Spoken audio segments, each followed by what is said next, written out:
നോമ്പ് എന്നത് നമ്മിലേക്ക് മാത്രം ചുരുങ്ങാനുള്ള ഒരു ആത്മീയ വ്യായാമമല്ല, മറിച്ച് നമ്മുടെ സ്വാർത്ഥതയുടെ കോട്ടകൾ തകർത്ത് ലോകത്തിൻ്റെ മുറിവുകളിലേക്ക് ഇറങ്ങിച്ചെല്ലാനുള്ള വിളിയാണ്.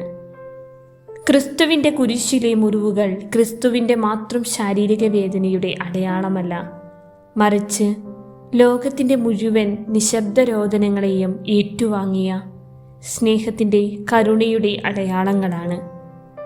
നാം മറ്റൊരാളുടെ ഭാരം പങ്കിടുമ്പോൾ യഥാർത്ഥത്തിൽ നാം ക്രിസ്തുവിൻ്റെ കുരിശിൻ്റെ ഒരു വശത്ത് തോൾ ചേർത്ത് കൊടുക്കുകയാണ് ചെയ്യുന്നത്. തത്വചിന്തകനായ സ്പിനോസയുടെ ചിന്തകളിൽ നമ്മൾ കണ്ടെത്തുന്ന ഒരാശയമുണ്ട്. നാം ഓരോരുത്തരും ഒരു വലിയ സമുദ്രത്തിലെ തിരമാലകൾ പോലെയാണ്. ഒരു തിരമാലയ്ക്ക് മറ്റൊരു തിരമാലയിൽ നിന്ന് വേറിട്ടു നിൽക്കാനാവില്ല. മറ്റൊരാളുടെ വേദന കാണുമ്പോൾ നമ്മുടെ ഹൃദയം തുടിക്കുന്നത് നാം ഒരേ ദൈവത്തിൻ്റെ അംശങ്ങളായതുകൊണ്ടാണ്.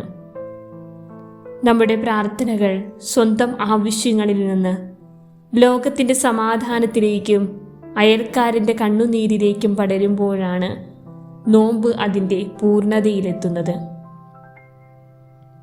നോമ്പിൻ്റെ 10-ാം ദിനം നമ്മളേക്കാൾ വേദന അനുഭവിക്കുന്നവർക്കായി നമുക്ക് പ്രാർത്ഥിക്കാം.